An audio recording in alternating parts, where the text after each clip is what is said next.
చూస్తానికి నిజంగా ఇవాళ ప్రజాస్వామ్యం వచ్చిందా అనిపిస్తుందండి. ఎందుకంటే గత 25 ఏళ్లుగా మరి ఆ కడప ప్రజలు కానీ, ఆ ఒంటిమిట్ట దేవాలయంలో అక్కడ ఆ ప్రాంత ఏరియాలో ప్రజలు కానీ ఈ వైసీపీ నాయకుల అరాచకాలకి, ఇలా దౌర్జన్యాలకి, ఇలా రౌడీయిజాలకి భయపడి ప్రజాస్వామ్యం అనేది మర్చిపోయారండి. వాళ్ళే ఏకచత్యాధిపత్యంగా వాళ్ళే రిగ్గింగులు చేసుకొని వాళ్ళ మనుషులు పెట్టుకొని మరి ఎవరు ఎదురు లేకుండా ఇన్నాళ్ళు 25 ఏళ్ళ నుంచి నడిచిన ఈ సామ్రాజ్యాన్ని వాళ్ళ కొల్లగొట్టడానికి ఒక మరి బాహుబలి లాంటి బీటెక్ రవి గారు వచ్చారండి.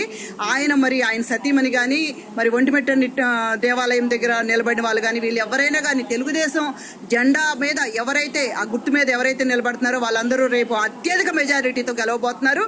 ఎందుకంటే వాళ్ళ సోషల్ మీడియాలో కాదు, రాష్ట్రం మొత్తం చెప్పుకుంటుంది కడప అడ్డాలోకి తెలుగుదేశం జెండా ఎగురుతుంది అని ఇవాళ మరి ప్రజలందరూ చెప్పుకుంటున్నారు. ఎందుకంటే ఇదే నిజమైన ప్రజాస్వామ్యానికి నిదర్శనం కూడా.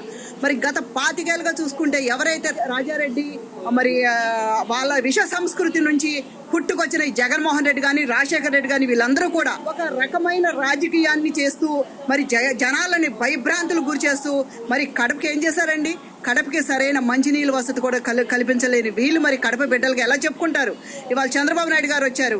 ఆయన మరి ఎక్కడ చూసినా కూడా సస్యశ్యామలంగా రాష్ట్రం మొత్తాన్ని ఆయన ఒకే దృష్టితో చూస్తున్నారు. ఏ జిల్లాల్లో అయినా కూడా అభివృద్ధి ఉండాలి, సస్యశ్యామలంగా ఉండాలి, నీరు అందించాలి, ఎక్కడ కూడా ప్రజలు ఇబ్బంది పడకూడదు, సొంత బిడ్డల్లాగా అన్ని మరి జిల్లాలని కవర్ చేసుకుంటూ ఆయన ఇవాళ అభివృద్ధి చేస్తున్నారండి. నవరత్నాల పేరుతో ఇవాళ సూపర్ 6 హామీలను నెరవేరుస్తున్నారు.